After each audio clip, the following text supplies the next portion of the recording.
Francis Bacon was born January 22, 1561, in York House, London, England. He was the younger of two sons of the Lord Keeper Sir Nicholas Bacon and Lady Anne Cook. Francis was educated at home during his youth and at the family estate at Gorhambury in Hertfordshire. At the age of just 12 in 1573, he entered Trinity College in Cambridge. From 1573 to 1575, the curriculum at Trinity College inspired his lifelong opposition to Aristotelianism.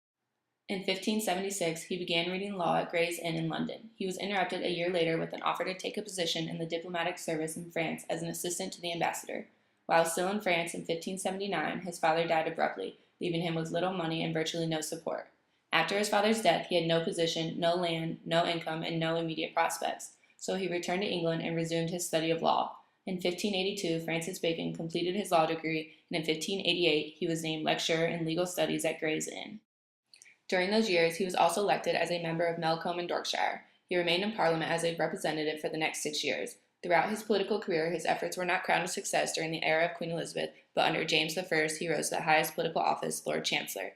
As a lawyer, member of Parliament, and Queen's Counsel, Francis wrote questions of the law, state, and religion, and as well as contemporary politics. But he also published texts in which he speculated on possible conceptions of society, and he pondered questions of ethics. Francis Bacon was one of the leading figures in natural philosophy and in the field of scientific mythology in the period of transition from the Renaissance to the early modern era. The major philosophical works by Francis include the works The Great Insaturation, Essays, The Advancement of Learning, New Atlantis, a critical edition of the major works, the Oxford Francis Bacon, and Novum Organum. The Great Insaturation was Bacon's main work and was published in 1620. It remained a fragment because Bacon was unable to finish parts of the planned outline. When Bacon organized the Great Insaturation, he divided it into 6 parts, which reminded contemporary readers of God's work of the 6 days, also known as the creation. Its first part, De Augmentis Scientiarum, appeared in 1623. It contains a division of the sciences, a project that had not been embarked on to any great purpose since Aristotle, and in a smaller way since the Stoics. The second part of Bacon's scheme, the Novum Organum, which had already appeared in 1620, gives true directions concerning the interpretation of nature, in other words, an account of the correct method of acquiring natural knowledge. This is what Bacon believed to be his most important contribution, and is the body of ideas which his name is most closely associated. Aristotle had discussed logical fallacies commonly found in human reasoning, but Bacon was original in looking behind the forms of reasoning to underlying psychological causes. He invented the metaphor of idol to refer to such causes of human error. He distinguished 4 idols: idols of tribe, idols of the cave, idols of the theater, and idols of the marketplace. Third, there is natural history, which is the indispensable raw material for the inductive method. Bacon wrote histories in the sense of the wind, of life and death, and of the dense and the rare. Fourth, there is the ladder of intellect, consisting of thoroughly worked out examples of the Baconian method in application, the most successful one being the exemplary account in Novum Organum, of how inductive tables show how heat is to be kind of motion particles.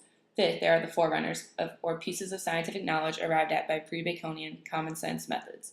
Sixth and finally, there is the new philosophy, or science itself, seen by Bacon as a task for later generations, armed with his method, advancing into all the regions of possible discoveries set out in the advancement of learning. Francis Bacon died on April 6, 1626 of pneumonia at Arundel Mansion at Highgate outside of London. It is said that he died while on a journey to Highgate through the snow with the king's physician. He was inspired along the way by the snow as a possible use in preserving meat, so they tried the experiment on their journey. They bought a fowl from an older woman and stuffed it with snow. During the time is when Bacon contracted the fatal case of pneumonia. He produced important work in both the arts and sciences. He combined wide and ample intellectual and literary interests with a substantial political career. He excelled in a variety of literary genres. His admirers in the Royal Society viewed him as nothing less than the daring originator of the new intellectual era. The poet Abraham Cowley called him a Moses and portrayed him as an exalted leader who virtually all by himself had set learning on a bold, firm, and entirely new path. Cowley stated, "Bacon at last, a mighty man, arose, whom a wise king in nature chose. Lord Chancellor of both their laws, the barren wilderness he passed. Did on the very border stand of the greatest promised land, and from the mountain's top of his exalted wit, saw himself and showed us it."